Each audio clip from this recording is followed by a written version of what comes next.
Hey guys, it's Mr. Kennedy back with video 27. Video 27 is going to be short because you're going to really like it.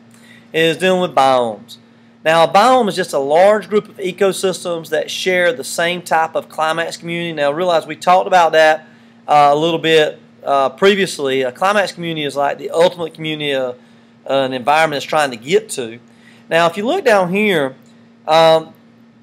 we have like the tundra, for example, which is located up here at the top, right? It's located at a certain place on the planet. We look at the desert areas. You can see them in different places. But let's really focus in right here. You can see this right here. We live in what's called the temperate deciduous forest, but there's other areas in the world that look similar to our habitat. Now, this is an example of biomes, okay? Now, there are 10 major biomes. You need to know each of these, and I call them terrestrial biomes because terrestrial means land biomes. And there's a tropical rainforest, the tropical dry forest, tropical savanna, desert, temperate grasslands, temperate forests, etc., etc.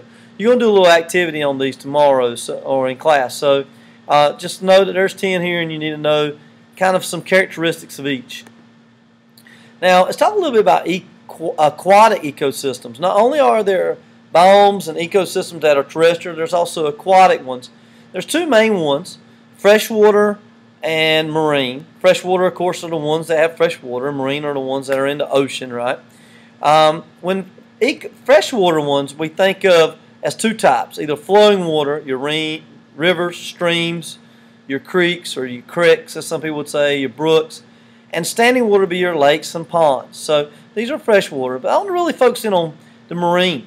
The marine ecosystem, if you really think about it, is very, in the ocean, for example, you have actually two parts inside of it. You have up on top, which is the place in where sunlight can actually penetrate. All right, this is called the photic zone. Photic means where light can be.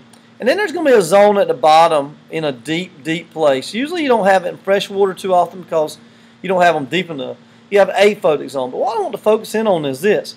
In the photic zone, you know that food chains would start with autotrophs that got their energy from the sun. What about aphotic zones? Where will those food chains start? Let's think about it for just a minute. I hope you said aphotic would also start with an autotroph, because if you remember, all food chains start out with some type of producer. All right.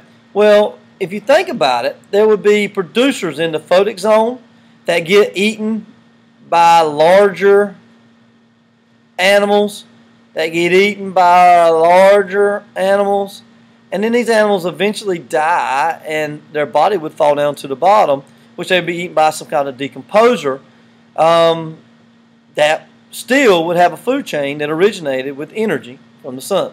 Okay? All right. The last little thing is just the estuary. We have a lot of estuaries in North Carolina. Just realize an estuary is where a river meets the sea. It's usually on the sound side where we're thinking about it. You would have things called brackish water where salt water and fresh water mix. So just know what an estuary is in case I asked you on a fill-in-the-blank question. Anyway, I hope that helped. That's video 27. Have a good day, guys.